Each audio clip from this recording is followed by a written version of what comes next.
Hi అండి, welcome to mini vlog. ఇంకా finally అయితే తిరుపతి రీచ్ అయ్యామండి. తిరుపతి జర్నీ అయితే చాలా ఎంజాయ్ చేస్తూ వచ్చేసాము. ఇంకా వచ్చిన తర్వాత కింద చెకింగ్ అదంతా చూసుకొని ఇంకా కొండ మీదకు అయితే వెళ్తున్నాము.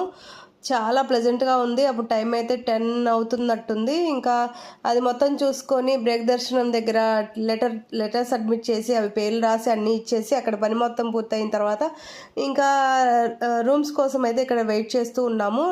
రూమ్స్కి అయితే ఇంత టైం పడుతుందని అనుకోలేదు. చాలా ఫాస్ట్గా అయిపోతుంది ఎప్పుడు అలాగే అనుకున్నాను, కానీ ఈసారి చాలా లేట్ అయిపోయింది. ఫైనల్లీ మళ్ళీ ఇచ్చింది కూడా సప్తగిరిలో ఇచ్చారు. రూమ్స్ ఏం ఖాళీ లేవని చెప్పి 100 రూపీస్ రూమ్ ఇచ్చారు ఒకటి. మళ్ళీ అది సరిపోదు అని చెప్పి ఇక్కడైతే గరుడ అండి, ఇది పోలీస్ వాళ్ళకి ఇచ్చే రూమ్స్ అంట. అక్కడికైతే వెళ్ళి అక్కడ రూమ్ అయితే ఆల్రెడీ చెప్పి ఉన్నారు, అక్కడ రూమ్ తీసుకున్నాము. ఇంకా సప్తగిరిలో రూమ్ అయితే అలా ఉంచి ఇంకా ఫైనల్గా రూమ్కి అయితే వచ్చేసాము. ఇంతేనండి ఈ వీడియో.